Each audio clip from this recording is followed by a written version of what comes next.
మరి ప్రతి సంవత్సరం మీరు చిన్నపురంలో భారీ ఎత్తున మరి స్వాతంత్ర దినోత్సవం అనేది జరుపుకుంటున్నారు. మరి ఈ సంవత్సరం మీరు ఎలా జరుపుకున్నారో మాకు చెప్పగలరు?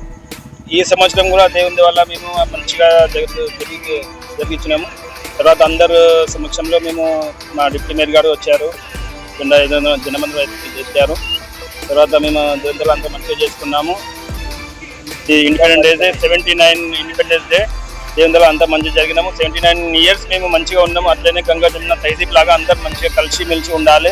ఇలాంటి కొట్లాటలు కాకుండా ప్రతి ఒక్క దానికి మేము మంచిగా కలిసి ఉండాలి అని చెప్పి మేము ఒక కోరిక మాది. అందరూ మేము ఒక 10 ఇయర్స్ నుంచి చేస్తున్నాము. దాంట్లో మాకు ఇలాంటి ఏం చేంజెస్ లేదు. దీనివల్ల ప్రతి ఇయర్ ఇంకా మేము మంచిగా చేసుకోవాలని, మంచిగా చేయాలని మేము కోరుకుంటున్నాం. చిన్నపురం రోడ్ మీద పెట్టుకోవాలి, ఏదైనా చేయాలంటే కూడా చాలా ఇబ్బంది ఉంటుంది. మరి మీరు ప్రతి సంవత్సరం ఇలా చేస్తున్నారంటే గొప్పగారు. కాబట్టి మేము చిన్నపురం చౌరస్తా మేము చేస్తున్నాం కాబట్టి ప్రతి దేవుని వల్ల మాకు పోలీసులు కానీ మీడియా మిత్రులు కానీ ప్రతి ఒక్కరు మాకు సహకరిస్తున్నారు కాబట్టి మేము ప్రశాంతంగా చేస్తున్నాము. ఎవరికి ఎలాంటి ఇబ్బంది కాకుండా మేము అందరికీ కలుపుకొని మేము చేసుకుంటున్నాము. ఇంకేం చెప్పారు? ఓకే, అందరు మంచిగా ఉన్నారు. అందరికి